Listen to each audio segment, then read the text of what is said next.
Shrestha manamapi pishachi putram atra surupam rupam tasyagrachamuri purim maturim voshtvaktim radha kundam girivaram Radhika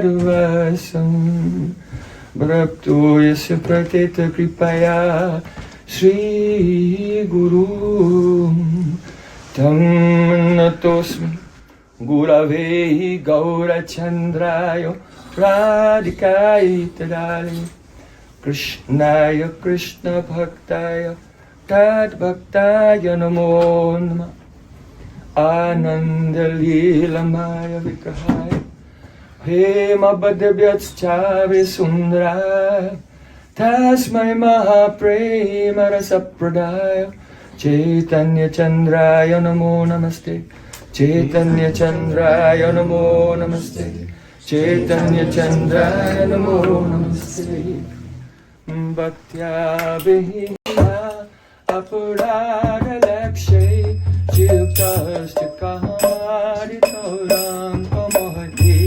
Kripa Maikam Sharanam Rapanna Vrinde Namaste Charanaravindam Vrinde Namaste Charanaravindam Vrinda Devi Ki Jai Govinda Damodara Madhaveti Govinda Damodara Madhaveti Govinda Damodara Madhaveti Govinda Damodara Madhaveti Everyone Hey Krishna Hey Yadava Hey Saketi Govinda Damodara Madhaveti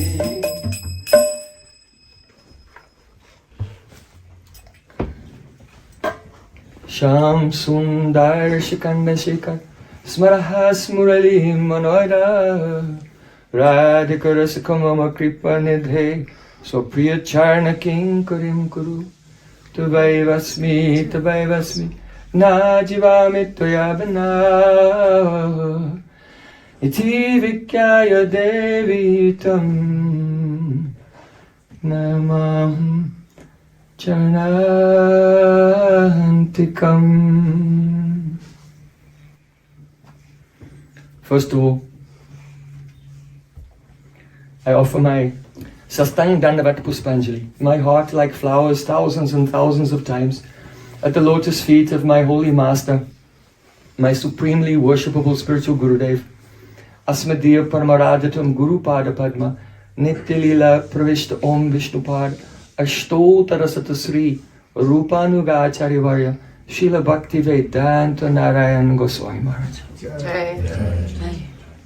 Secondly, I offer my pranam thousands of times to my Param Gurudev, to Srila Prabhupada, and to his Guru and all the great Acharyas, the great spiritual masters in our tradition, going back thousands of years to see Krishna himself, by whose causeless mercy and diligent endeavors the nectar of Krishna Prem descends throughout the ages, throughout the millennia, until this very day.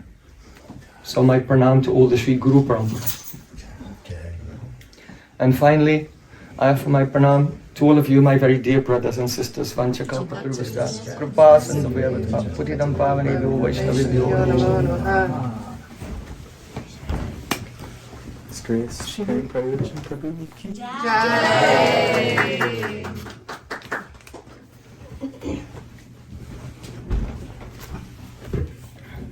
So today our subject is the aesthetics of the avatars. So first of all, we just want to address this subject of the existence of the Supreme Lord. Because there's no question of discussing so many avatars, descents of God, if someone does not believe or understand that God exists. So, actually, in the Srimad Bhagavatam, in the Devastuti, the prayers of the Devatas to Sri Krishna when he was in the womb of Devaki, they said, Guna Prakasha Anumiyate Bhavan. Oh my Lord, an intelligent person can infer your existence from the manifestation of this world, the various manifestations of the three gunas. From seeing this, an intelligent person can infer at least the bare fact that there is such a thing as God. This much. Not more than that. That bare fact. So in Srimad Bhagavatam, there's a very beautiful verse. Vikaram khyayamanopi pratyag atmanam antara na nirupyostano api syat chitsam atmavat. It's a very beautiful verse. I call this verse the atheist dilemma. Because a proposition is being made. What do you think? We see only the superficial appearance of the world. What is inside? What is beyond it? No one can say. Even if someone will say, I'm a materialist, I think everything is matter. And you say to him, well, please tell me, what is matter? Blank stare. Because no one knows. If you dissect it, if you try to take it apart, you go deeper and deeper, you find particles and more particles and more particles, maybe waves and strings and all kinds of things they theorize, but no one came to the bottom of that mystery. No one can say what it really is. So Srimad Bhagavatam is very kind and says, oh, my dear sir, you may not know what is the base level of this matter around you. But what we do know is this. Either the last thing, the most fundamental level of this world that we see around us, either it's something that has no form, or it's something that has a form. Right? There aren't any other options. Either the base level of matter is formless, or it's something that has a form. Okay, so let's examine it. So vikar khyayamanopi atmanam antara.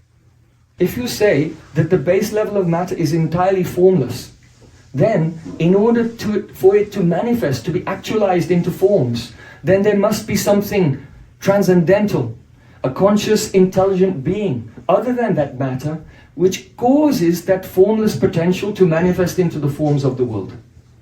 So if you say the base level of matter is formless, then there must be a God. And if you say that the base level of matter is form, some kind of particle, some last thing, then what will be the nature of that last thing? First of all, we should know that that last basic thing must be indivisible.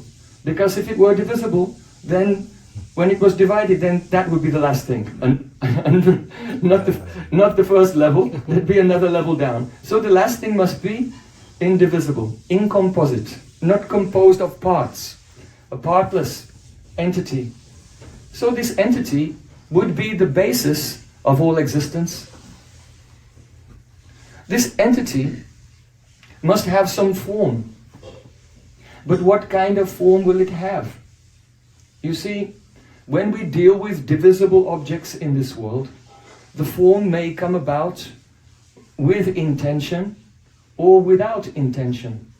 For example, if you're wandering on a beach, and as you're walking on the beach, there you see in the sand a beautiful sandcastle with so many turrets and a moat and a drawbridge and windows and flags. So what do you think? Was this made with intention or without intention? It was made with intention. Otherwise, if you see a sand dune, then the sand dune also has a shape, but it was not, at least superficially, we cannot say it was by anyone's intention. Just the wind was blowing, and so the particles came together, and the micro constituents make the macro form of the sand dune, like this. So we can say it's without intention. So things that have parts, their forms may arise with intention or without intention. But if something has no parts, then it cannot arise without intention. Right? If something has no parts, its form cannot be derived without intention. It cannot be the result of anything else, because we're speaking about the most rudimentary form upon which all other forms are based. So there's nothing that it can act on this. It's an unconditional particle. So the form of this, because it cannot be non-intentional, it must be intentional. In other words, the only thing that could decide the form of the very last particle is itself. And so we're left now with an indivisible. You know, if something is indivisible, it's also eternal. Because things which are temporary, they're temporary because they fall apart. Their parts scatter here and there. But if something has no parts, it can never fall apart. So now we're left with some type of particle. It's eternal, it's intentional, it's the basis of all existence, upon which all of the forms are based. If it has intention, it's conscious as well. And so if you have an eternal basis of existence, which is the cause of all other forms, and intentional and conscious, then that sounds completely non-different from the conventional notion of God. And so this is the atheist dilemma that the Srimad Bhagavatam explains, that you cannot describe or explain anything without reference to a conscious personal God. Because if you say the basis of everything is without form, there must be a God. And if you say the basis of everything is with form, then that form is God. So that's the atheist dilemma. There's no way out. So Srimad Bhagavatam is so beautiful. And general persons, they don't, though this is very straightforward, but they cannot come to this conclusion by themselves. And why is that? Because if our attention, our heart is turned away from God, we're lukewarm, we have some aversion to the service of God, then when our consciousness turns away from God, then the intellect becomes corrupt and it malfunctions, and therefore it can never come to the end of a train of thought. You can see, if you study any philosophy or any scientific idea, it always says, oh, well, this, and then just wanders off somewhere else. This is called Maya, illusion. All other theories except for devotional God are actually unfinished thoughts. But we don't trace them to the end, because it's our habit to always have a head full of unfinished thoughts. So that is the corruption of the buddhi, corruption of the intelligence that happens when the consciousness turns away from God. As soon as our consciousness turns towards the Supreme Lord and is focused on God, then the corruption of the intelligence subsides. The buddhi becomes pure. And then one can very clearly see, of course it's obvious, there is a Supreme Lord. But only we can understand this bare fact, that there must be a conscious Supreme Being. Anything more than that, we cannot understand, because that being is beyond the instruments of our senses. What is accessible to us?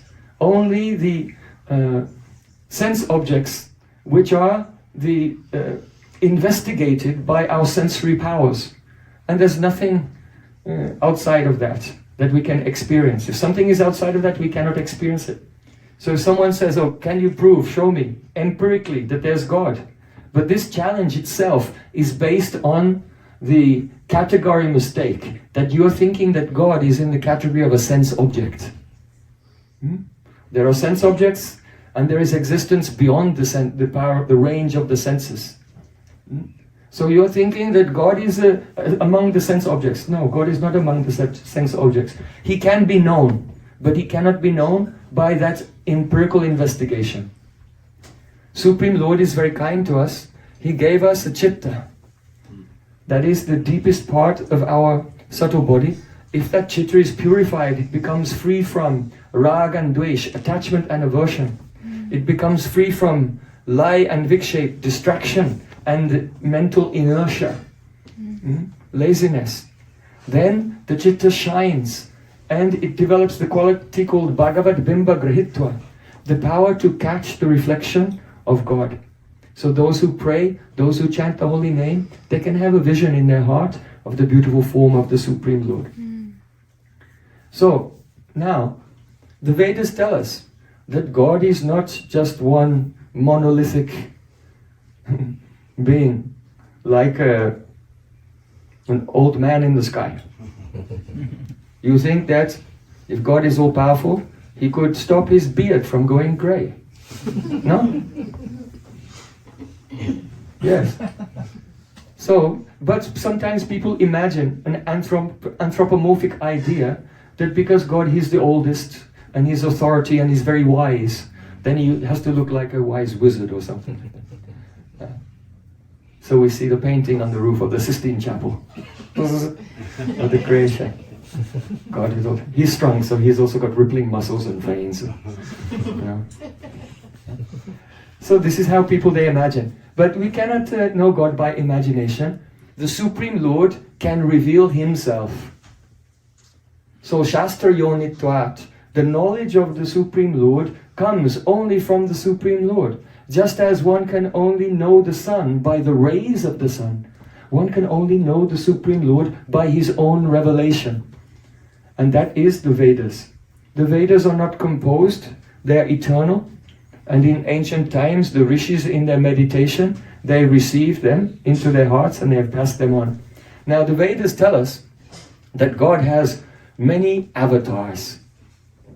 Avatar means the one who, from the transcendental plane, from time to time, over the millions of years, throughout the various yugas, Satya Yuga, Treta Yuga, Dwapara Yuga and Kali Yuga, in these vast cycles of time, now and then, the Supreme Lord appears within this plane and makes a display of his pastimes to the world, and then he withdraws himself from the vision of the world again. So these are called avatars. Ava means down. So they come down from the divine plane into this plane, make a display of their lila and disappear again. So many of these avatars are famous. If you go to India, there are so many temples of various avatars, like Matsya avatar, the fish incarnation, Kurma avatar, the tortoise incarnation, Varaha avatar, the boar incarnation, Narasimhadev, the lion incarnation, Hansa avatar, the swan incarnation. And then there are so many human-like incarnations as well, like a Buddha. Buddha is an incarnation of Lord Vishnu. Like a Kalki, like Lord Ramachandra. In a couple of days' time, it will be the birthday, the appearance day of Lord Ramachandra. I believe there'll be a festival here, is that right? Yes, all come. All come to the festival. Actually, just stay here until the festival. So, there is Lord Ramachandra. Lord Ramachandra's pastimes, they are very much like human being, but not completely human-like. There are incarnations like Ajit, Lord Narayan, a doxage. These are four-handed Vishnu forms riding on the golden eagle Garuda. And among all these various avatars described in the Vedas, there's someone called Krishna. And so there's a great deal of confusion about, well, which avatar is one of the, are they all equal, or is one of them original and the source of all the others? This is the question. And so many persons have the idea that, yes, one form is supreme and all the others come from him. But that one form, they disagree about that. So some persons think Lord Ram is the original form of God. Another person, very popular, the four-handed form of Lord Narayan. Because he has the chakra. He has the Gada, the club, the lotus and the conch. He has all mystic powers. And therefore, because human beings are lower than this Aishwarya, this powerful manifestation, so he must be the Supreme God. And these human-like Ram and Krishna, they must be lesser incarnations or expansions of Lord Narayan. So especially you see in South India, in the Sri Sampradaya, they have that conception, Lakshmi Narayan, our Supreme. Sriman Narayana, Narayana, Narayana, Narayana, Narayana, Narayana, Lakshmi Narayana, Narayana, Narayana, Lakshmi Narayana, Narayana, Narayana, Lakshmi Narayana, Narayana, Narayana, Lakshmi Narayana, Narayana, Narayana. So when Chaitanya Mahaprabhu was traveling in South India, he came to Sri Ranga. And there, he was invited by a Brahmin named Venkatabhatta. Oh, Sannyasi Maharaj, please stay in my home. Because now it's Chaturmasa, the 4 months of the rainy season. And so, you should not travel around at this time. You can stay in my home at that time. So Mahaprabhu stayed in the house of Venkatabhatta. So Venkatabhatta, he is a worshipper of God in the form of Narayan. Powerful, omnipotent, omnipresent, omniscient Lord Narayan, the creator of all the worlds. So, when Chaitanya Mahaprabhu was staying there, one day, jokingly, but seriously, but disguised as a joke, seriously, but disguised as a joke, he said, "Oh, Venkatabhatta, you are worshipping Lord Narayan.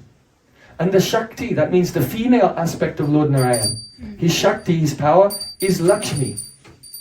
So, can you tell me, Lakshmi is very pure and she's very chaste. Please tell me, why did Lakshmi Devi give up Lord Narayan in Vaikuntha and go to Vrindavan? Because she wanted to dance with Krishna. Why?" So then Venkatabhatta said, "What do you say? Where is it written in any scripture that Lakshmi Devi, the goddess of fortune, the Shakti of Lord Narayan, left Lord Narayan and went to try to meet with Krishna in Vrindavan?" Mahaprabhu said, yes, it is there. You just see in Srimad Bhagavatam. So Venkatabhatta was a great scholar of Srimad Bhagavatam. But he did not see this. Because without the mercy of Chaitanya Mahaprabhu, there are many profound things in the Bhagavad Purana which are not visible to us. So Mahaprabhu said, look here. Kasyana bhavosya na deva vidmahe tavangarenum sparashadikaraha yadvanchya shila lanarcharattapo vihaya kamam suchiram dridabrataha. When Krishna was dancing on the head of the Kaliya serpent, at that time the wives of Kaliya said, "Oh my Lord Sri Krishna, I don't know what great austerities this snake has performed in his previous life to get the touch of your feet upon his head. When even Lakshmi Devi, she left Vaikuntha, she left Lord Narayan and came to Vrindavan to get that very foot dust." So then Venkatabhatta said, "Oh, it's true. My Lakshmi, my goddess Lakshmi, left my Narayan and went to meet with Krishna." And then he was thinking. So then he said to Chaitanya Mahaprabhu, "Oh, actually this is not a problem. Why? Because Lord Narayan is the Supreme God and Krishna is his Vilas Vigraha. That's his play form. He's playing in that form. So it's just like if a wife, she has a husband and she loves her husband, but one day her husband is in a drama and he disguises himself as someone else and he's on the stage and playing the role of some great hero. And the wife is sitting in the audience and she looks at her husband and she loves him even more at that moment. This is not a compromise of her chastity because it's just her husband. Anyway, but he's playing a role. So it's not a problem that Lakshmi Devi has a so-called left Narayan to go to try to meet with Sri Krishna. So then Mahaprabhu said, all right, we can accept this. But I have another question. If Krishna is just the expanded form of Lord Narayan. And they are the same. Then Lakshmi Devi, surely she should have met with Krishna and played with Krishna in some pastimes. But actually, even to this day, she has not attained the foot dust of Krishna. Even to this day. So then Venkatavada said, what do you say? How do you know this? Is it written anywhere in any Vedic scripture? Chaitanya Mahaprabhu said, yes. It's here in Srimad Bhagavatam, look. Then he showed him another verse. Nayam Sriyanga Unatantarate Prasada Swayoshitam Nalila Ganda Rucham Kutanya Rasutsa Vatsa Bhuta Danda Grihita Kanta Labdadi Shamya Udagad Braja Sundarinam. Here, there was a great devotee called Uddhav. And Uddhav was sent by Krishna from Mathura, and he came to Vrindavan and he saw Srimati Radhika and all the gopis there crying in separation from Krishna. And sinking in the ocean of love and weeping, oh Krishna, why did you leave us? So at that time, Uddhav, he offered prayers and glorified them. And he said that the mercy that Krishna gave to the gopis, embracing them and dancing with them on the bank of the Jamuna in the moonlight, in the Rasalila, that mercy was never given to Lakshmi Devi. Nayam Sriyanga Unatantarate Prasada. Not to any queen of Dwarka.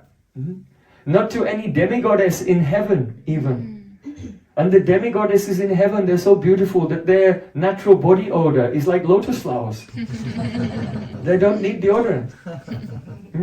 They're so beautiful. And even they have no chance to meet with Krishna. So what to speak of ordinary human women of this world? So the gopis are so great. Even Lakshmi Devi did not have that chance to dance with Sri Krishna in the Rasalila. Then Venkatavada was astonished. He could not give an answer to the question. So then Chaitanya Mahaprabhu said, Siddhanta Twasta Bheda-abheda-tattva Srisa Krishna Sarupaya Rasanat Krishna Te Krishna Rupamesa Rasastiti. The meaning is this. There is only one God. God is one. And He has many forms. Advaitam, Achutam, Anadim, Anantarupam. He has Anantarup, unlimited forms. And these forms are Advaita. That means non-dual. So they are the same. It's not that they are different persons. But still, each expansion has its own personality, own identity. It is exactly like the moon. If you look at the moon on the dark moon night, then you don't see anything. But on the first day, on the new moon night, on the Pratipada, you see the new moon, and the new moon is like a thin sliver of light. And then each day, it becomes more and more. After 8 days, it becomes the Astami, the half moon. And gradually becomes Navani, Dasami, and it comes to the Purnima, to the full moon. So, just as there's only one moon, but we perceive the moon in a different way, depending on how much light the moon is sharing with us. So, in the same way, there is only one God. But there are many different avatars, and they're experienced differently depending on the proportion of His Shakti, how much energy He's revealing to us.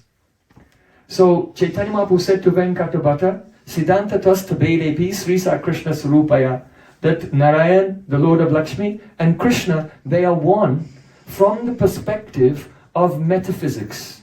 From the metaphysical perspective, they are one reality. But Rupamesa Rasastiti, but from the perspective of aesthetics, there is some speciality between them. So what does that mean? From the perspective of aesthetics. In the Western culture, aesthetics means the philosophy of beauty. What is beautiful and how do we respond to beautiful things?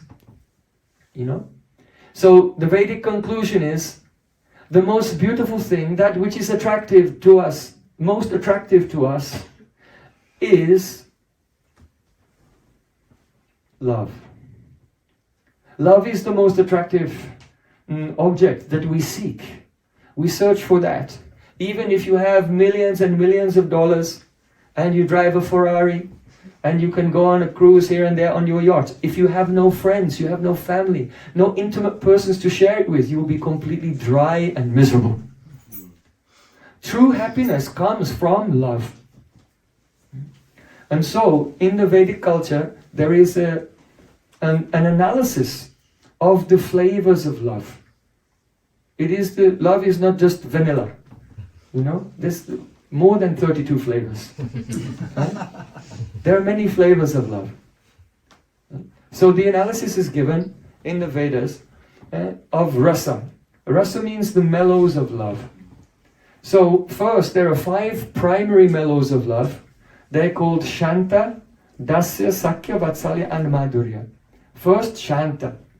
Shanta means you are far away from that person. You don't interact with that person, but you have a passive adoration. So many people, they love some celebrity, but actually they never met them. But they keep their picture everywhere, they think of them all the time, they sing about them, they watch their videos.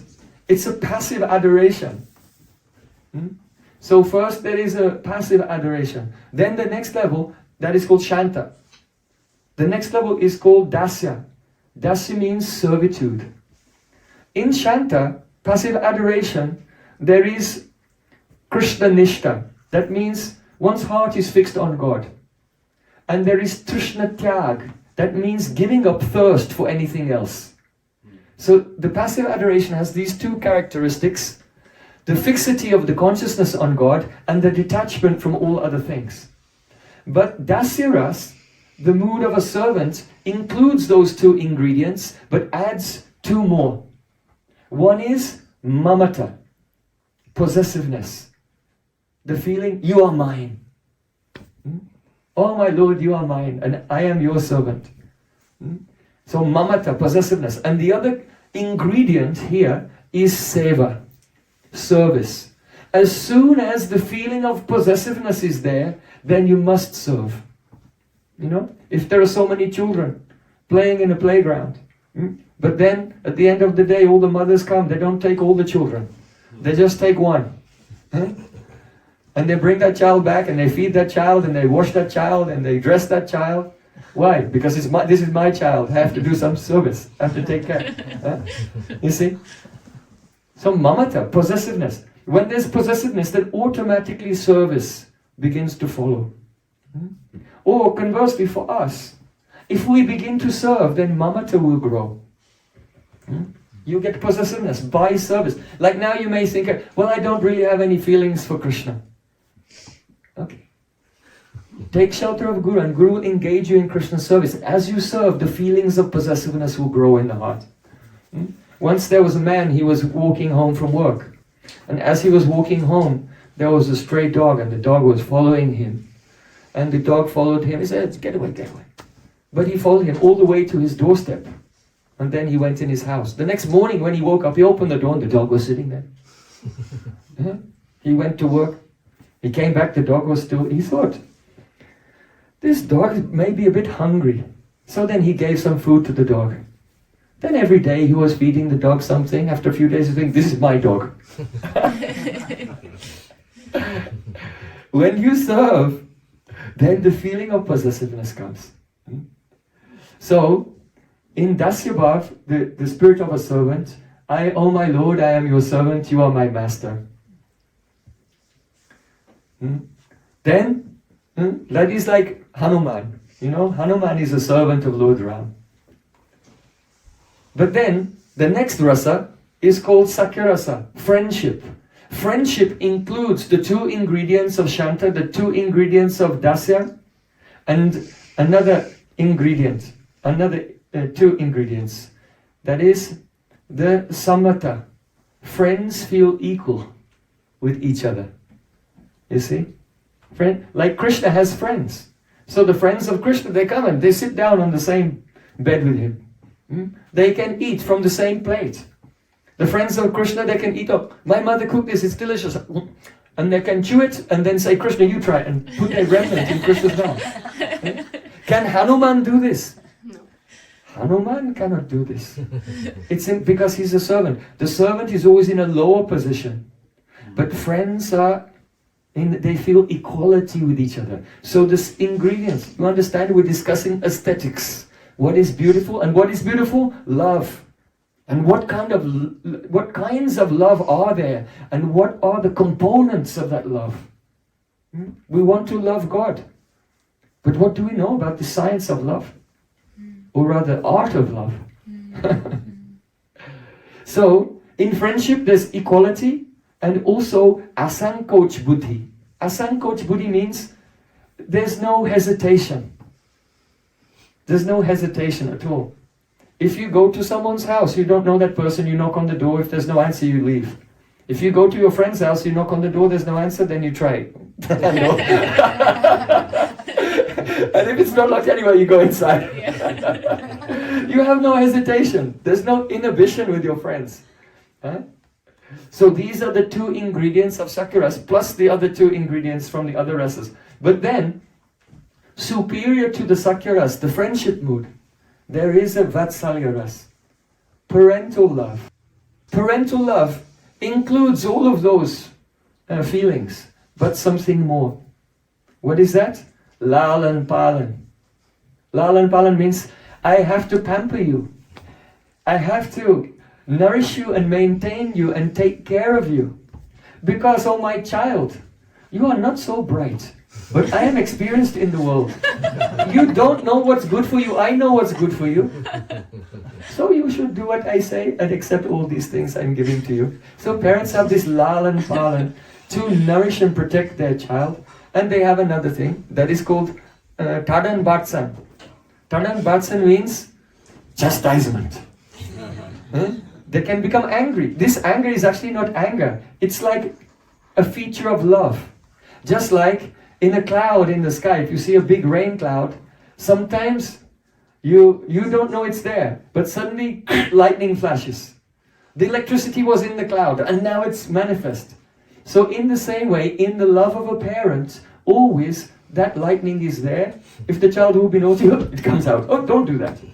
Twist your ear.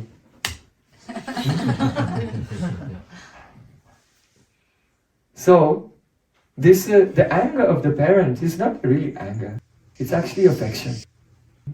So these are the ingredients in the Vatsalya. And then the next level of love includes all the others.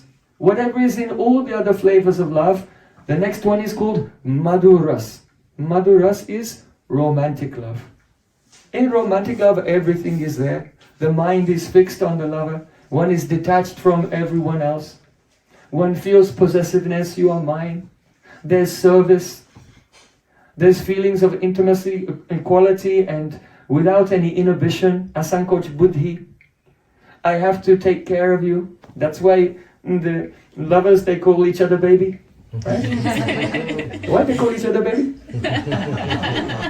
Because that feeling, I have to take care of you. Yeah? But there's some ingredient in the romantic mood that you cannot find anywhere else. There's a short commercial break. In this book, Gaudiya Darshan, there's a very beautiful explanation. And one point that our Prabhupada Bhaktisiddhanta Thakur makes. He says that some people, they see God as their father. That God is the father and we are like the children of God. But in the Vedic culture, the Vatsalya mood, the parental mood is the other way around. The devotee thinks Krishna is my child. Very intimate. And so and this is superior type of love. Why? Because the child is basically always exploiting the parents. To be honest. It's like even before the child is born, the parents are thinking, okay, we can't have the child yet because we have to get more money. We have to become more financially established. So they're working really hard. And then they conceive the child. And then they find out what gender it is. And then they decorate the room. Whatever. Blue or pink. And they're decorating everything and collecting all the things. So before the child even appeared, the parents are serving. And the child's just there. Taking it easy. Huh? Then the child is born, the child comes out and He just can't do anything. And 24 hours a day, how the mother is always serving. Is he sleeping? Is he too hot? Is he too cold? Should he roll over? Should I feed again and again and again, feeding every so many minutes? And the child is literally, oh, delicious. Literally drinking the mother's blood. Right? Because the blood of the mother is transferred into milk and the child is drinking. And the parents serve the child so much. And then what does the child do? Then he becomes a teenager and goes to university and forgets about the parents. And sometimes if the child is feeling very grateful and has great respect and has been brought up in a dharmic way, they try to take care of the parents when they're old, because that's dharma. But very often, these days, that doesn't happen. Parents are old, okay. There's some elderly home for retired people. I can go there, I'll go and enjoy myself. So there's no guarantee that the child will even serve. So this relationship of being God is the Father and I am the child is not as beautiful as the relationship that, I will be the parent and I will take care of Krishna. Because the activity of the ward, there's the guardian and the ward. The activity of the ward in Sanskrit is called Dohan Kriya. Dohan Kriya means basically, Dohan Kriya means milking. You know when you milk a cow? This is called Dohan Kriya. So the child is essentially milking the parent all the time. Now, you see Krishna is the Satchidananda Vigraha, the embodiment of bliss. And though in this world, if we are subordinate to someone and we are exploited by them, then we feel suffering. But the spiritual world is not like that. The more we serve Krishna, the more we are exploited by Krishna, then the more ananda we feel. This is the greatest joy. In this world, to be controlled by someone is pain. It's like to be a prisoner. But in the spiritual world, this material world is the inverted reflection. Everything is backwards here. In the spiritual world, to be the servant or the servant of the servant is the greatest bliss. It's so blissful that even Krishna himself appears as Chaitanya Mahaprabhu to experience what it's like to be my own devotee. It's so wonderful. And so, when Krishna is a child and he's exploiting Mother Yashoda and Nanda, they're always worried about him, trying to take care of him. He's a very naughty boy. But the parent, Nanda and Yashoda, they're feeling so much bliss. Because he's doing the Dohan Kriya. He's milking. He's exploiting them. Now, the next level of rasa is called the Madhurya rasa. And the ingredient, there's an ingredient. It includes all those other ingredients of love, but it has one ingredient that can never be in the other relationships. What is that? Kanta bhave nijanga diya korena sevan. Those who have female spiritual forms, the gopis of Vrindavan, who love Krishna, they can serve Krishna with their whole bodies. Because only a lover can serve their beloved with the whole body. To please the senses of Krishna with the whole body. And so for the gopis, the Dohan Kriya is complete. It is Krishna totally exploits the gopis of Vrindavan from head to toe. And they relish the greatest spiritual bliss by that romantic loving service to Sri Krishna. So now we can have some idea of which form of the Supreme Lord is the original form. Because many persons have an idea that if someone said, well, I am the devotee of Lord Narayan, he is the original. I am the devotee of Lord Ram, he is the original. I am a devotee of Krishna, he is the original. So it's all relative. Or that each person has a sectarian vision. But it's not like this. From even being outside of all the traditions, if we situate ourselves in the tatastha sthiti, that means in an impartial situation, looking at the entirety of the rasa tattva, the spiritual aesthetics from an impartial standpoint, then we can see that dasya, servitude, is higher than passive adoration. Friendship is higher than servitude, the parental love is higher, and the madhuras, the romantic love, is the highest. Now, these higher rasas, friendship, parental love, and romantic love, they cannot exist in that person who knows that the object of their love is God. It cannot be. How can you be friends with God? Because in friends there's equality. So if you know, oh, this avatar is God, Bhagavan, then you have to be a servant. You have to be in a lower position. So, see, Krishna has a Shakti called Yoga Maya. And this Yoga Maya covers his awareness of his own godhood. Krishna forgets that he's God and thinks he's a natural child. He's a natural boy. And also, the intensity of the prema of the devotee is such that their awareness that Krishna is God is also covered. And so, the devotees of Krishna in the spiritual world, they don't know that he's God. Even he doesn't know that he's God. And then they can have very close, intimate, beautiful, human-like relation.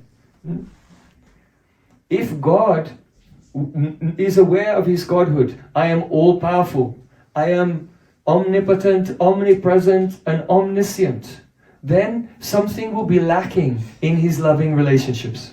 Something will be lacking. In other words, there's a stage in love where being God becomes an obstacle to experiencing the highest bliss. If love is the highest bliss, if God is the highest person, then he must experience the highest love. But being God itself becomes an obstacle to experiencing the highest love. For example, let's say you have friends. So what do friends do? Friends, they play games together. So you can play some game. Krishna and his friends, they wrestle with each other. They play ball games also. So, but if you are God, then you know what the score is going to be. Right? Because you're omniscient.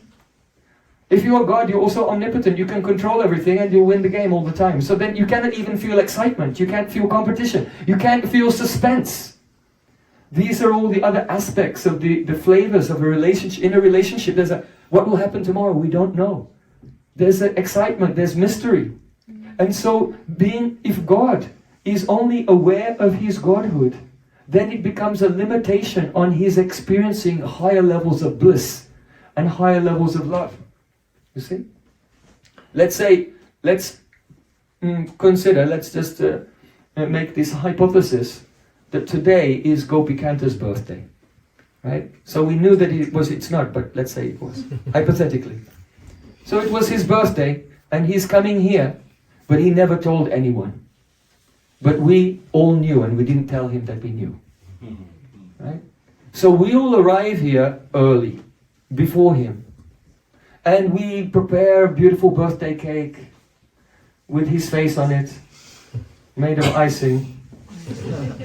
And so many beautiful candles. We decorate the place with balloons and a big banner saying, "Happy birthday, Gopikanta," like this.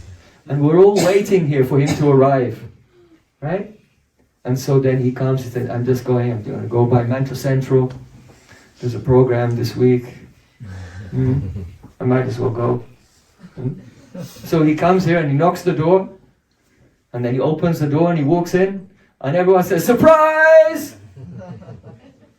Now, if he were God, if he were omniscient, he would say, I knew you were going to do that. He wouldn't feel any emotion at all. Right? Because he knows everything, he's everywhere. He's doing everything. Everyone is only instrument of his power. But if that person is not God, then they come and they see, "Oh, you have done this for me. All of you are so kind to me, so loving to me. And you have arranged this surprise to me." And then tears come in the eyes and the heart is melting. And then you feel so much joy. How can someone who is omnipotent, omnipresent and omniscient experience such the spectrum of beautiful emotions? It's impossible. And so there's a point where actually being Bhagavan, being God, it becomes an obstacle to experiencing higher levels of bliss. You see? And therefore, the Vedas say, Raso Vaisaha, Rasam Evayam Labdhanandi Bhavati.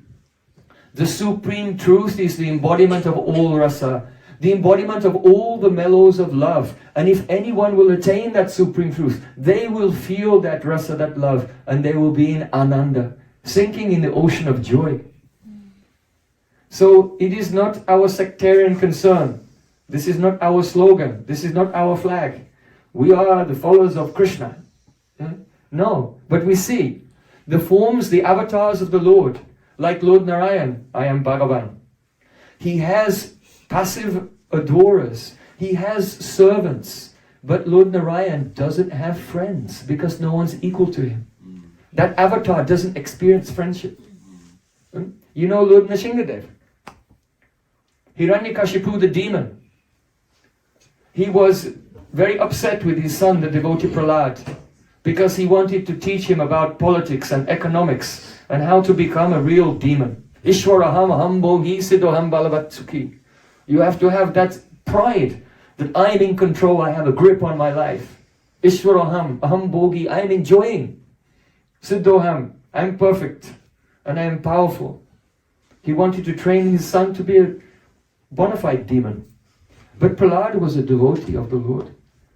And Prahlad, in his school, he taught all the other demon children there how to chant Hare Krishna, Krishna Krishna, Hare Hare, Hare Ram, Ram Ram. Hiranyakashipu could hear a kirtan coming from the school. Haribo, Haribo, Haribo. He thought, what's going on? And Hiranyakashipu ran there. And he thought, first I thought I have one problem child, but now all of the demon children have become devotees of Krishna. Yeah? So then he said to Prahlad Maharaj, how dare you defy me? By what power do you defy me? I have conquered heaven. I have conquered the planet of Indra. All the demigods are bowing at my feet. They tremble when I just raise my eyebrow. By whose power do you defy me? Prahlad Maharaj said, O Asuryavarya, king of the demons, my power, your power, and everyone's power comes from the same place, from the one supreme Lord Vishnu. Oh, really? You're always talking about some other god other than me. So where is this god of yours? Prahlad Maharaj said, my Lord is everywhere. Hiranyakashipu said, is he in this stone pillar? Then Prahlad Maharaj looked to the stone pillar, and Lord Nrsimhadev appeared to him in a vision and winked at him. Prahlad Maharaj said, yes, he's there. Then Hiranyakashipu said, well, let me see him save you now when I sever your head from your body. And he took his sword, but with his fist he punched the pillar, the stone pillar, and then he turned on Prahlad and he was about to try to kill him. But Prahlad was peaceful. My Lord is everywhere, my Lord is my protector. Whatever happens is his mercy. And then suddenly there was a loud roaring sound and the pillar behind him exploded. And there appeared Lord Nrsimhadev. Have you seen Lord Nrsimhadev here? The lion incarnate. And then he appeared. Shri Nrsimhadev Bhagavan ki jai. And he fought with Hiranyakashipu, and at the time that exactly kept intact all the boons that Lord Brahma had given to Hiranyakashipu, not in the day, not in the night, not on the land, in the air, not by any animal or human being, not by any weapon. In this way, keeping all the boons intact, not in the house but outside the house, or outside the house but on the threshold. Lord Nrsimhadev took Hiranyakashipu in his lap and tore him apart, tore out everything. He was thinking, oh, my pure devotee came out from this body. Are there any more pure devotees in here?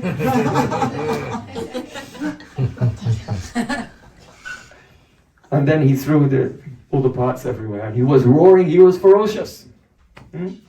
At that time he was so ferocious the Devatas were afraid.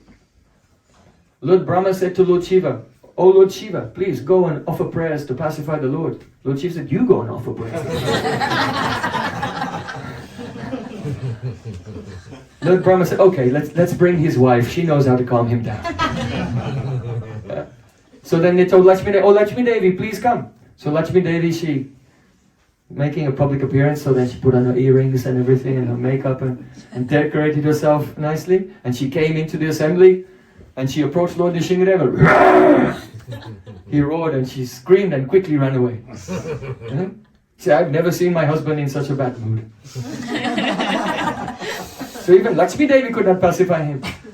So then Brahmaji said, oh Prahlad, you go and pacify the Lord. So then Prahlad Maharaj, he went skipping very happily. He's only 5 years old.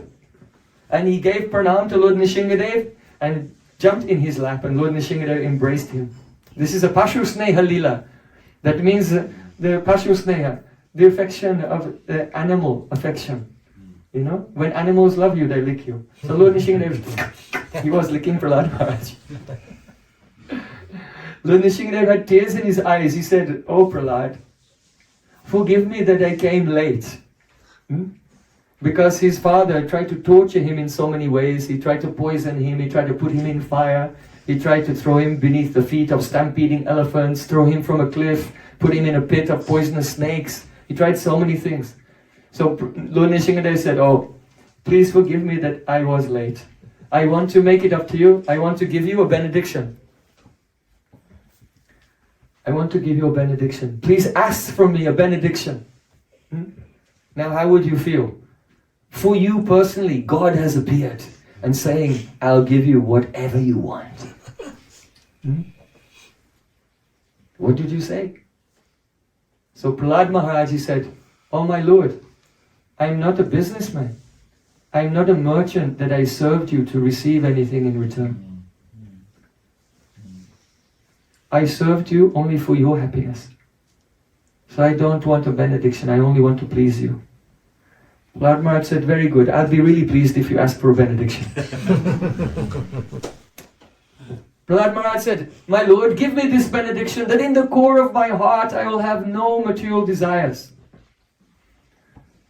Lord Nishingadev said, your heart is already pure, there are no desires there. You're just trying to get out of asking for a benediction. Please ask for a benediction. I'll be very happy to give you a benediction. Prahlad Maharaj said, my father tried to torture me and kill me in various ways. So please give me this benediction that he does not suffer the reactions of this misbehavior, this torment and this mistreatment that he did to me. Lord Nishingadev said, you are a pure devotee. If someone begins to practice bhakti, then 7 generations of their forefathers become liberated. If someone enters into the intermediate stage, Madhyam Adhikari, then 14 generations are liberated. And if someone is on the highest stage of devotion, Uttam, Bhagavat, then 21 generations are liberated. So Lord Nishingadev said, what to speak of your father? Your 21 generations are all liberated. So again you should ask for a benediction. Prahlad Maharaj said, my Lord, give me this benediction. I see that in this world so many people are suffering due to their karma, the reactions of their previous activities. So I'm praying to you, please collect all the karma of all the souls, all their suffering, and give that suffering to me and let them be liberated. Lord Nishingadev said, oh Prahlad, you have defeated me. I cannot give you the karma of all these living entities, but I'll give you this benediction. That if anyone with faith, with an open heart, will listen to this conversation of ours, they'll attain Prem and they'll be liberated from this world. Shri Nrsimhadev Bhagavan ki Jai! So simply listening to this conversation between Lord Nishingadev and Prahlad Maharaj, then surely love will come. And there's no one in this room who cannot say they cannot feel it coming. Even now. The beginning. At least the first stages are beginning to manifest. Because this is divine. It is a transcendental narrative. It is eternal reality. And if we are touched by this, then our whole life will be transformed. So how great is Prahlad Maharaj? Would you ask for such benedictions? He's such a great devotee, so compassionate. So digest that. And now I want to add a little something more to it. What is that? Prahlad Maharaj, he never gave Lord Nrsimhadev a glass of water. He didn't serve him. He didn't massage his feet. He didn't fan him. It was a hot day. He could have fanned him. He didn't massage him. He didn't give him a glass of water. He didn't feed him anything. Why? Because Prahlad knows that the Nrsimhadev is Bhagavan. He is God. So God is Atmaram Aptakam. He's self-satisfied. He's the origin of everything. He nourishes and maintains everyone. He doesn't need anything himself. His God is self-sufficient. So when you know that God is God, you know that God is self-sufficient, then you don't directly render personal services because God doesn't need them. So Prahlad Maharaj, he'll glorify the Lord. He'll tell the others about chanting the holy name and describe the pastimes of the Lord. But he doesn't render any direct service. The knowledge that God is God makes the service spirit become weakened. And the love for God in which there's a complete forgetfulness. Oh Krishna, you are my sweetheart. Lord Narayan can be God, great. Namo Narayanaya. But Krishna, he's hungry, he's thirsty. Let me massage his feet. Let me fan him. Let me cook some delicious preparations. Let me give him an oil massage. When that forgetfulness of Bhagavan is there, then the other rasas can come. So in Vaikuntha, there is in the level of the spiritual world where the Godhood is present, the awareness of Godhood is present in everyone's mind and also in the mind of God himself. There is Shanta, passive adoration, there's Dasya service, but there's no close friendship because there's no equality. And parental love. So only in Goloka Vrindavan, in the pastimes of Krishna, is the complete rasa. The complete mellows of love are there in Sri Krishna's pastimes. Because in Braj, Krishna forgets he does not know he's God, and the devotees also see him according to their relationship. Just like the friends of Krishna. Uvaha Krishno Bhagavan. And Sridamanam Parajita. Shukadeva Goswami says that Krishna is playing in the forest with his friends. All the boys have gathered around. They've made an arena and they're all gathered around and one boy is in the middle. Who can wrestle with me? I am the most powerful boy. And then Sridham, that's the brother of Shrimati Radharani. He steps into the ring. I can defeat you. And then they wrestle and Sridham wins and he puts the other boy on the ground and holds him down. Krishna is also in the crowd and he's watching this. So then Krishna, he pushes the boys out the way. Stand back, stand back. The earth trembles beneath my feet. I scatter the clouds in the sky with my trunk. I terrify everyone by my loud sound. Oh Sridham, you're just like a timid deer. Run away at once while you have a chance. Because now Krishna, the undefeatable, the indomitable war elephant is entering the arena. And bragging like this, Krishna pushes everyone out the way and comes into the middle to wrestle. So all the boys, they're very fired up, they're clapping. And they're ready to have a good fight now. The boys are like, right? Correct? We have a boy here. He looks very peaceful. So, boys are like this. They enjoy the Viraras, the heroic mood. So all the boys are bragging about how great they are and they're wrestling each other one by one. And then Krishna wrestles with Sridham. And Sridham puts him down and sits on top of Krishna. And then Sridham says, Jai, Jai. All the boys say, Jai, Jai. Sridham is the winner. Then Krishna gets up and dusts himself off and says, Jai, Jai, I'm the winner. All the boys say, oh, Krishna. What are you talking about? You're the winner. You have been defeated fairly. Krishna said, no, I am the winner because my nose was pointing up and his nose was pointing down. This is the rule. Krishna is just a little boy. They're playing. Practically naked. They just have some necklace on, some string around the waist. Mother Yashoda has put black kajal on the eyes of Krishna. So then, Sridham said, "Oh Krishna, you are a cheetah." And he took a handful of dust and he threw dust in the face of Krishna. And then Krishna took some dust and threw it in the face of Sridham. And then all the boys joined in, and all the boys having great fun throwing dust at each other. They're just like 4 years old, playing like this. At that time, there was a very powerful rishi. His name is Durvasa Rishi. Do you know Durvasa? Durvasa Rishi is so powerful. He has all yoga siddhis, he has all mystic power. He can fly, he can levitate. If he will curse you, you will die at once. If he will bless you, you become successful at once. So Durvasa Rishi, he was traveling and he came to Vrindavan. He heard that Bhagavan, the Supreme Lord, has appeared in the Gokul Mahavan. And he was wandering through the forest, looking for God. And as he came through the forest, he saw a group of boys throwing dust at each other. He thought, this is God? God is playing like this with his friends? Huh? He looks so beautiful. Huh? He's very healthy, very sweet and charming. So Durvasa Rishi, he looked at the beauty of Krishna, covered in dust and playing with his friends. Huh? Like equals. He even gets defeated by them. And Durvasa was astonished by the beauty of Krishna, and he just sat down like this. And looking at the beauty of Krishna, he was in a trance. At that time, Sridham said, "Look, there's an old sadhu over there, one Baba. Let's go and ask him. He saw us fighting. He can decide who was the winner." Krishna said, "Yes, let's go and ask him." So then the two boys, they came marching over to this big sadhu with a long beard and jata. He's got matted locks. He was sitting there.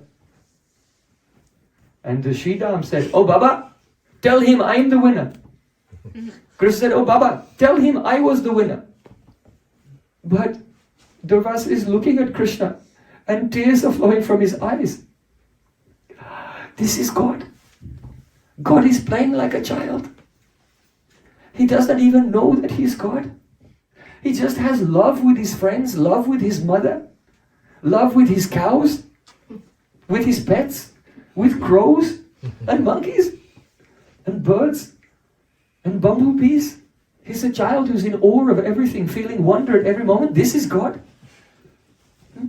So Durvasa Rishi, his voice was choked. He could not even speak. He could not give an answer. So then Krishna, he sat on the knee of Durvasa. He sat on his knee. And Sridham sat on the other knee. And then Krishna, he grabbed the beard of Durvasa and said, "Hey Baba," and he was pulling his beard. "Baba, are you deaf? Say, who won?" And then Sridham, he grabbed the other side of his beard. And said, "Baba, Baba, are you deaf? Tell him I'm the winner." And Durvasa was just sitting there crying. And these two kids in his lap are pulling his beard from side to side. So then Krishna, he got up and he laughed. "Oh, this Baba is useless. He doesn't know anything." And Krishna laughed. And when Krishna laughed, then Durvasa felt himself being drawn towards the smile of Krishna. And he felt himself entering into the mouth of Krishna. And when he entered into the mouth of Krishna, he saw the causal ocean with millions and millions of universes. It was vast. It was beyond all comprehension. Inside the form of Krishna. So he was thinking, I have to get back to Vrindavan. I must go back to Vrindavan. So he was flying through space and he entered into one of the universes. He was looking around the planets and he found Earth. And then he came to Earth and then he landed on Earth and he came to Vrindavan, but Krishna wasn't there. His avatar was not going on in that universe. So then he flew out of that universe and he was flying around the causal ocean again and he entered into another universe and he was looking and he found the Earth planet, but Krishna was not there. Just like here, now Krishna is not manifest his Leela. So Durvasa flew again and he was flying from universe to universe, unlimited universes, for thousands of years looking, where is Krishna, where is Krishna? But he could not find him. And then The next moment he heard some laughter. Oh! And he came out from the mouth of Krishna, and there he was sitting in front of Krishna again, and it was only 1 second later. What does it mean to be Ishvara, God? That even time and space are your plaything. Reality, when you are God, reality is whatever you want it to be at that time when you want it to be like that. If you want it to change. Kartam akartam anyatha kortam samartha Ishvara. This is the definition of it, Ishvara. Who can do anything? Who can not do anything that other people must do? And who can undo something as well? He can make something happen that did not happen, and he can undo things that have happened and make it as if they never happened also. This is Ishvara. What it really means, Ishvara. So then he came and found himself back in Gokul and seeing Krishna and his friends playing. And then Krishna said, oh, this Baba is useless, let's go and play in the forest. And then all the friends ran away. So Durvasa, he realized this contrast. If you know that Krishna is God, this is one type of understanding and lila. But those who are the friends of Krishna, they are really relishing love. They're relishing the Sakya Prem, the Prem of friendship with him. And they're blissfully unaware of any metaphysical principles or philosophical or theological principles. They just play with him. And really they give him happiness. So these are the friends. But higher than this is the Vatsalya Bhav, the parental love. That is the love of Mother Yashoda. Mother Yashoda is very worried about her son. Why? Because he's become so naughty.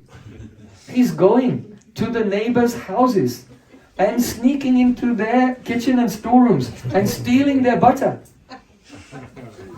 Sometimes he's stealing the butter with his friends. Sometimes when his belly's full, he feeds the monkeys and the crows. And when the mothers come, and sometimes they catch him, hey, you! And they catch him by the hand. I've caught you red-handed now. What are you doing? Stealing butter. Krishna said, his hand is in the butter pot. He said, I'm not stealing butter. But your hand is in the butter pot. No, mother. It's not his mother, but he calls mother. Because they have that love. No, Maya. No, mother. I'm not stealing butter. What are you doing? He said, I am looking for my calf. My calf was wandering here and there. And he jumped into your butter pot. Then the mother said, what are you talking about? And then Krishna pulled his hand out of the butter pot, and in his hand he had a toy marble calf. And then when she saw this, she saw the beauty of Krishna, and her heart was melting and her hand became loose, and Krishna quickly ran away. So Krishna is very naughty. Sometimes in the mid-morning, all the ladies of the village, they come to Krishna's home, to Mother Yashoda's home, and they complain, oh Yashoda, your son has been making mischief in my house. He comes into my house and he steals butter and feeds it to the monkeys. Then Mother Yashoda said, no, that's not possible. My son is very well behaved. It must be that he saw the monkeys were going in your kitchen and he was trying to protect your butter from the monkeys. Another woman said, no, he's very naughty. I spend so much time trying to make my baby go to sleep. And your boy sneaks into my house, and if he can't find the butter, he comes and he pinches my baby and makes my baby cry. What baby? That means only baby girls. These are gopis before they grow up. Already when he's very young, he's already teasing them. Another woman said, oh, your son, he comes to my house, and if he cannot find any butter to steal, then he goes in my kitchen and he does a pee on the floor and then runs away. Come, I'll show you, come. Mother Yashoda comes there and said, no, you spilled some oil. You have spilled, because the kitchen is covered in cow dung, because it's antiseptic. They smear the cow dung in the kitchen. No, you spilled some oil here. I don't believe you. My boy is very well behaved. Another mother said, your son comes to my house and he steals. Sometimes I try to hide the butter, and if he cannot find it, then when he's leaving, he says, oh, you should make sure that there's some butter available for me. Otherwise, if I come again and I cannot find your butter, then I'll burn your house down with all your family inside. Huh? And Krishna's just standing behind his mother. Huh? What is this? Actually, they're not complaining. On the pretext of complaining about Krishna, they're relishing his beautiful pastimes. And just as, you see, when you have some distance between the heart of someone, then you're very polite in the way you speak to them, in your dealings with them. But when you're really close to someone, then how is the love expressed? By teasing. Stotram yatra tatastatam prakatayat chittasya date bitam ninda api pramadam prayatsati pariha sasriyam bibrati doshe nashaitam gunena gurutam ke nappinatam vati premna swara sikasya kasya chidayam vikridati prakriya yogamaya purnamasi devi. She said, oh, this is the nature of love. That if you're very close to someone and you approach them and you say some very polite, flattering words, then the person thinks, what's wrong? Why are they being so cold? Why are they being so neutral, tatasta with me? When there's real love, then there's some criticism. And those criticisms, they're not taken seriously, but they're taken to be a joke, and it gives joy to the heart. Just like gopis when they meet with Krishna, they don't say, oh, good day Krishna, you look very handsome today. They say to each other, oh, watch out, Krishna's coming. Let's all ignore him and pretend to be picking flowers. Huh? They tease him, oh, Krishna, don't come near me. If the wind, I'm a very religious lady and I'm taking this ghee to a sacrifice of the sages. And if the wind that touches your body touches this ghee, it will be contaminated. Krishna said, no, I'm very religious. I'm a very religious person. The gopis say, yes, we know how religious you are. When you're only 6 days old, you killed a woman. Right? Putana. You killed a woman when you only... Is killing women, is this a religious activity? Yes. We know how dharmic you are. When you were a little older, you were, what? Stealing butter from the neighbors. When you became even older, when the gopis were bathing in the Jamuna river, they kept their clothes on the bank and they were swimming. And you came and stole all their clothes. And climbed a tree and told them, oh, come out from the water. The gopis are very clever. So they get one little girl who's very young and they put her at the front. And then 2 older ones stand behind and they put another little girl by the side. And then 3 behind them and 5 behind them. So all the gopis are more mature and they're physically beautiful and developed. They're all hiding behind each other in a pyramid shape like this with all the small girls along the outside. So they all come out of the water like this. They're very cunning, very clever. Krishna said, no, everyone in a line.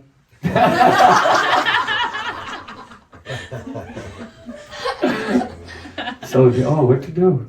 So they have very long hair, so they put their long hair in front of their body, down like this. So in this way, there's competition. Always Krishna is teasing gopis, gopis are teasing Krishna. This is the nature. So when I went into Madhurya Ras. Let's come back a little bit to the Vatsalya Ras. When the parents are coming and complaining about Krishna, they're not really complaining. They're relishing the pastimes of Krishna and they're teasing Krishna. They want to tell what mischief he has done to his mother in front of him so they can see Krishna squirming behind his mother. So this is the nature of love in Braj. Very beautiful. Mother Yashoda said, oh, my son, don't make criticisms of my son. He is quite innocent. And then Krishna says to his mother, yes, mother, all your friends, they're liars. They don't understand my heart. I only go to their house out of affection for them. I feel joy when I see them and now they're criticizing me. So then Mother Yashoda said, you should not make false allegations against my son. Look, I'll give you a tilak and some prasadam, now go. And Mother Yashoda sends them away. As soon as the friends of Mother Yashoda leave, then Mother Yashoda becomes very stern and says to Krishna, now listen to me. She said, मक्कन की चोरी चोर कन्हैया मैं समझाऊं तोय मक्कन की चोरी चोर कन्हैया मैं समझाऊं तोय मैं समझाऊं तोय कन्हैया मैं समझाऊं तोय मक्कन की चोरी चोर कन्हैया मैं समझाऊं तोय ओ Kanhaiya try to understand. Stealing is wrong. Little child, sometimes it's difficult to explain. Try to understand, Kanaya. Stealing is wrong. Now lakaya nanda babako. Now lakaya nanda babako. Now lakaya nanda babako. Jitna makan hoy. Makan ki chori chor kanaya main samjhau toy. Oh Kanaya, understand. Stealing is wrong. Don't you know? Your father Nanda Maharaj has 900,000 cows.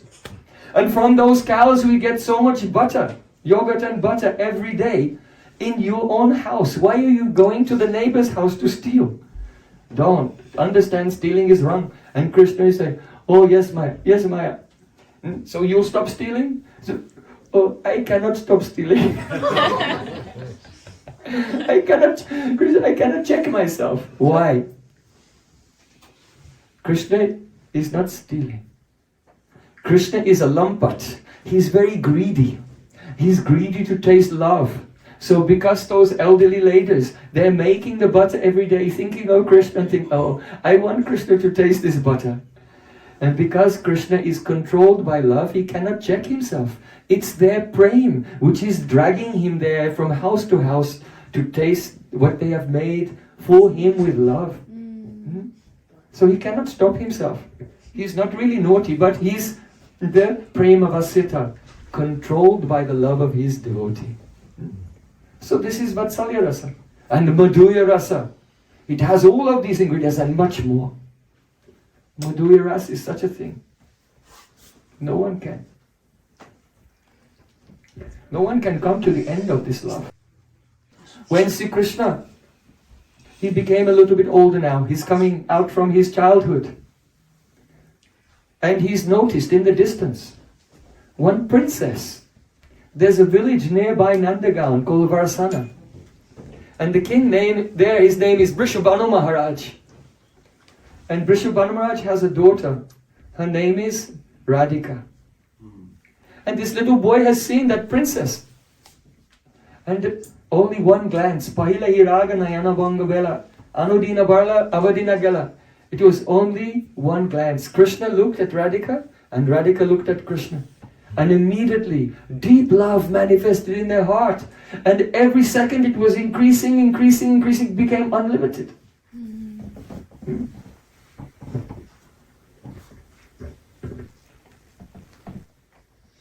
So Radhika, she thought, what can I do? I cannot even sleep at night. I cannot eat. I cannot forget this beautiful boy. One friend of Radhika named Vishaka, she painted a picture of Krishna. And she showed this picture to Radhika. And when she saw the picture,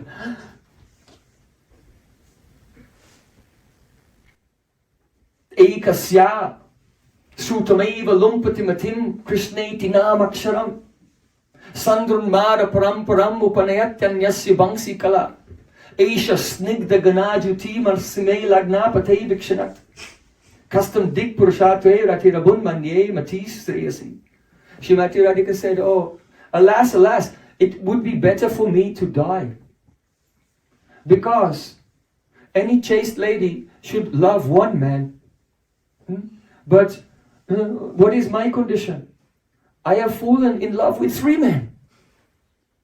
There is one person, I just heard one syllable of his name, Krish. And only hearing the sound, Krish, then I saw him in my heart. He was standing, very beautiful, smiling, with the peacock feathers in his hair. And then one day, As I was walking, there was a sound in the air of a flute. And when this flute sound entered into my ear, immediately I saw another beautiful person. And now you have shown me this painting. And there is a sham color, there's a bluish effulgence coming from this painting and saturating everything. I see this bluish complexion everywhere. And now I've fallen in love with this boy in the picture.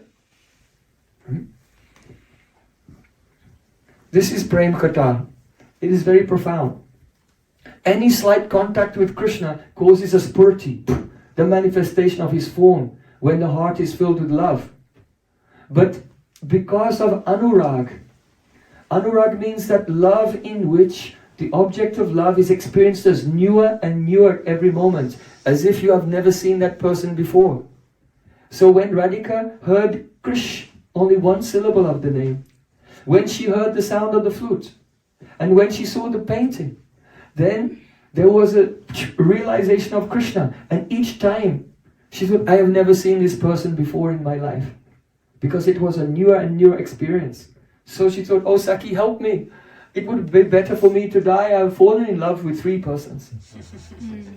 So then Vishaka and Lalita, they told her, don't panic. It's not 3 persons, it's only 1 person. Nandan. Gopal. See Krishna. So then the Sakis thought, we have to let this boy know that our Saki loves him. So then they told Radhika, you should write a love letter to him. But you should write it in such a way that it doesn't have your name on it, that if anyone finds it, there'll be plausible deniability. Huh? Because this is Vedic culture. And Radhika's marriage was arranged to someone else, so this is a no-no. It cannot be done. In the Leela. So then Radhika, she wrote, oh my beloved, everywhere I turn, wherever I go, you are always there and blocking my path.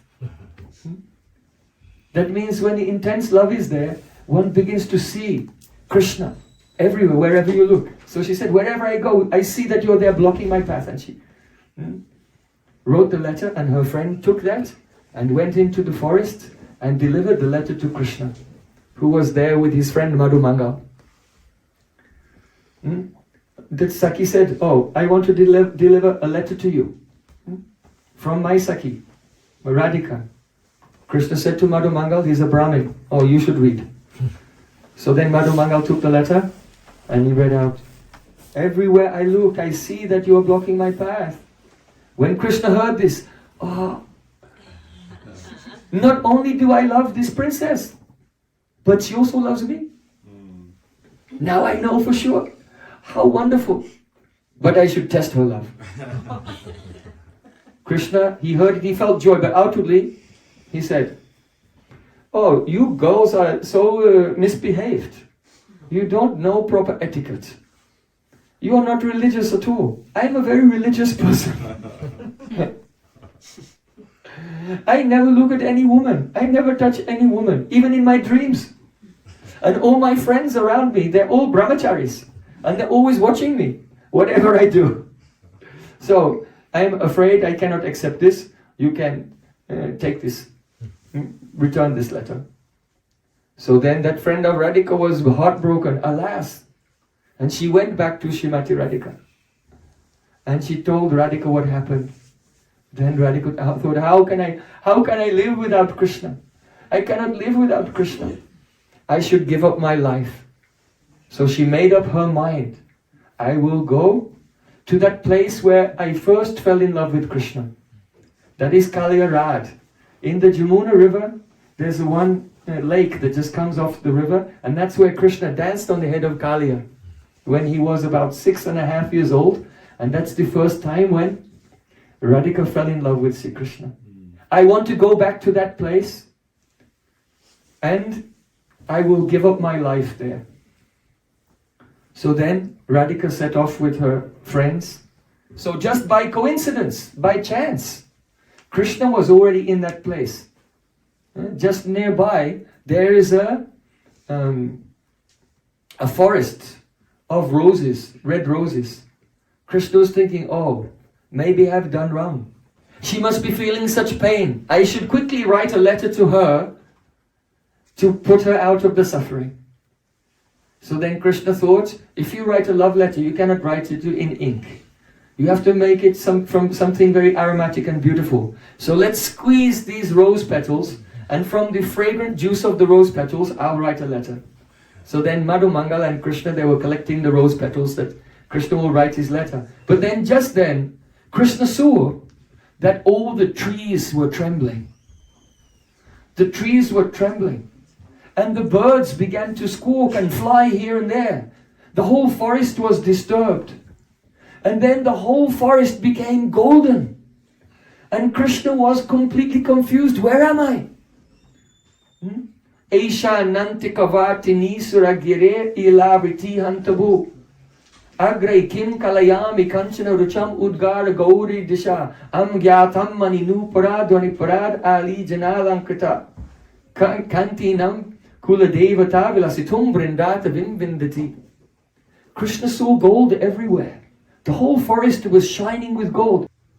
And he was struck with wonder. His hairs were standing on end. He could not even remember, who am I? He said, where am I? Did I come to the Ilavritavarsh? There's a place. There's a golden mountain called Sumeru. And when the sun rises, the sun shines off the golden mountain and makes the whole forest of Ilavritavarsh become golden. He thought, well, am I lost? And did I come by accident to Ilavritavarsh? Because everything is golden? And then he thought, oh, no, that cannot be true. There must be another explanation. Why? Because he was feeling very romantic. And if someone goes to Ilavritavarsh, any male person, they turn into a woman. You know that? Because Lord Shiva has put a curse there. Lord Shiva put a curse there, that if anyone he meets there with Parvati, if any male person will come, once there was a king, he was riding a horse and he rode into that forest and then he saw, he turned into, even his horse turned it from male to female. So then Krishna, because he was feeling romantic, then he realized, no, I can't be in Ilavritavarsh because I'm definitely feeling very male. So Amgyatam mani nupara dhvani barad. I can hear the sound of nupul ankle bells. I can hear the sound of ankle bells. So it must be that the goddess of luster, the goddess of effulgence is coming here with her Sakhis to this place. But what was really happening? Radharani was coming. Radharani was coming with Vishaka, and as she was walking, her ankle bells and Vishaka's ankle bells were ringing, and the intensity of Radhika's love for Krishna, she was burning in separation. I cannot live without him. And that love was overflowing from her heart and from her body, and the golden rays were emanating from her body and causing the whole forest to tremble and causing Krishna to become overwhelmed. Krishna doesn't even know, who am I, where am I? This is the power of Radha's Prem. There is nothing like this. So then Krishna saw Radhika and her Sakhi coming, and he hid in the bushes. He was hiding. Oh, what are they going to do? And Radhika came on the bank of the Jamuna. Akarunya Krishno yadimai tavaga katamidam mudama rodi mekuru paramamam uttarkritim tamalasya skande vinihita bujavala ririyam yatha brindaranye chiram vichalatis tatitanu. Radharani said, she turned to her friend Vishaka and she took off her necklace of jewels and she put the necklace around the neck of her friend. And when her friend received the necklace of Radha, then she just burst out crying. She just burst out crying. Radharani said, why are you crying? If Krishna is not kind to me, if Krishna is not merciful to me, then there's no need for you to cry, because it's not your fault. The reason that Vishaka was crying is, when a person is about to die, what do? They distribute their valuables among their friends and family. So when Radhika gave the necklace, then Vishaka was thinking, oh, it means Radhika wants to give up her life now. That's why she was crying. So Radhika said, It's not your fault, so you should not cry. But I request one thing from you. I want you to do my funeral ceremony. Then Vishaka was crying more. Radhika said, you should do my funeral ceremony in this way. Now I will give up my life, but you should take my arms and wrap them around a tamal tree here on the bank of Jamuna in Vrindavan, so that I may stay here for a long time. Why? Because the tamal tree has a complexion like Krishna. So if I cannot embrace Krishna, at least let me embrace one tamal tree in Krishna's Vrindavan. And I'll feel some happiness from this. So then, Radhika, she sat down and she wanted to go into meditation and be like Sati. Do you know Sati? Sati is famous. She went into meditation and by her yogic power, she had a spontaneous human combustion and burst into flames. She gave up her life in this way. So Radharani sat down to go into meditation and give up her life in the fire of separation from Krishna. Krishna from the hidden place he was watching said, I have never seen love like this before, anywhere.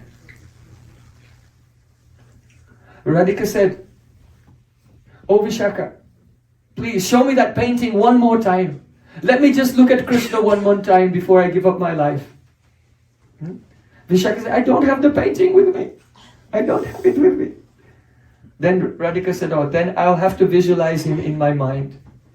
And then Radhika, she sat down and closed her eyes, and then she fixed her mind completely, seeing the form, beautiful Krishna, her beloved, her sweetheart, whom she loves so much, but she never had the chance. She feels rejected. And then, just then, Krishna could not check himself. In the same way that he cannot stop himself going to the houses of the neighbors to steal the butter because their love is dragging him there. So in the same way, the love of Radhika dragged Krishna from his hidden hiding place in the bushes.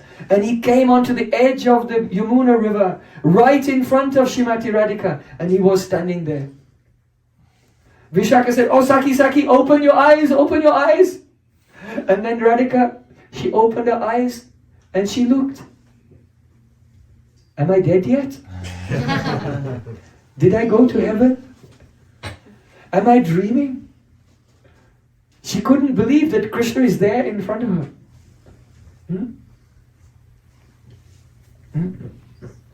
Krishna said, you are not dreaming. And even in my dreams, I have never seen anyone as beautiful as you. And just as Radhika realized, it's Krishna. Then she heard a voice. Oh, dirt, you scoundrel, leave my daughter-in-law alone. Jujila suddenly appeared there and caught Radharani by the hand. Come, I found you.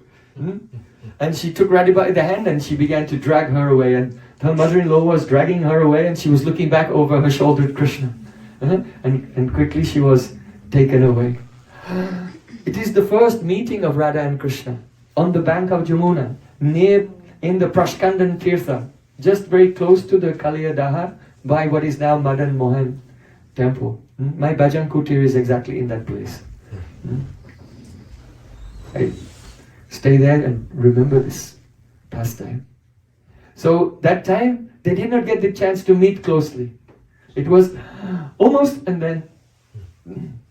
And the intensity of love for each other became so much amplified, increased.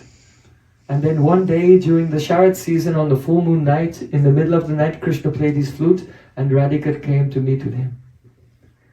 Jai Radha Madhava, Jai Kunja Bihari, Jai Radha Madhava, Jai Kunja Bihari.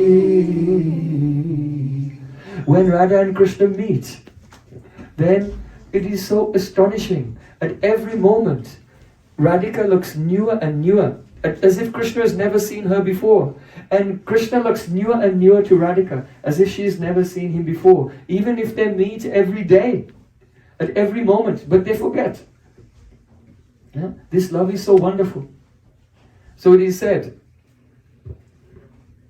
Hit pande dampachi chata Brindabana rasasa Surit saki sabasu kaliye Vidya vishara biha. There is a school, there is a college, and the professor of this college, his name is Prem, love. And there are two students in that college. One is Radhika and Krishna. We tend to think of God is omniscient, He knows everything.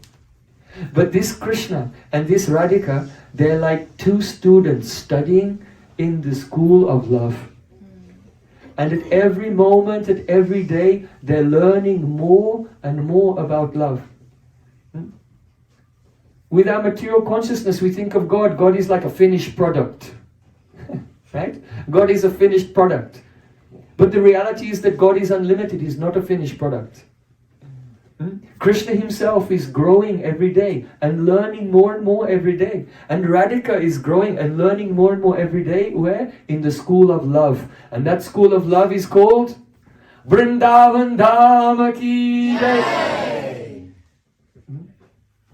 Surit Saki Sabasu Kaliye and Lalita Vishaka Chitra Champakalata, all the Sakis of Radha and Krishna, they're friends, they're female friends. They take joy, they take pleasure in watching Radha and Krishna, learning more and more. Radhikara Prema Guru Amisishanat Sada Amanana Nitye Nachaya Udbat. Krishna himself said, the love of Radhika is my guru. It makes me discover newer and newer ways of dancing. Krishna is famous for dancing. But what is his dancing teacher? It's the love in his heart, the love of Radhika that makes him dance. He plays upon the flute and he plays in so many ragas. Malha Rag, Dhanasri Rag, Bhairavi Rag. There are 33 million rags in the Shastra, but Krishna doesn't even, not only play those, he plays newer rags every day, which no one, even he did not know exist. Why? Because Radhika's love is his teacher, teaching him newer and newer things at every moment. And the Sakis, they are watching and serving in these pastimes of Radha Krishna, and they are relishing Radha Krishna's newer and newer discoveries of Prem. And among those there is Rupa Manjari, Rati Manjari, and all of the gurus, all the saints in our parampara, they are also among those Sakis. Vidya Vishar Bihar means, and the curriculum in the school is a Bihar, Kunji Bihari. So many amorous pastimes. Radha Krishna, they drink honey wine, they embrace, they gamble, they swing on the swinging pastimes, they play splashing each other in the waters of the Jamuna and Radhakund, they do holy, throwing colors, all of these beautiful pastimes. And the Sakis are serving in this Leela and relishing the love of Radha and Krishna. So, in conclusion, in the aesthetics of the avatars, there are so many forms of the Lord. Eitejangsa kala pungsa. There are many expansions and expansions and expansions of the expansions of God. Many, many avatars, unlimited. But Krishna's too, Bhagavan Swayam. Krishna is the origin, because he is the ocean of rasa. All the flavors of love, Shanta Dasya, Sakya Vatsalya and Madhurya to the highest degree are only present in the pastimes of Radha and Krishna. So those who are intelligent and also blessed with grace, they're very fortunate. They will try to attain the eternal service of Radha and Krishna. Bole Vrindavan Bihari Lal ki jai, Varasani Wale ki jai, Jai Jai Sri Radha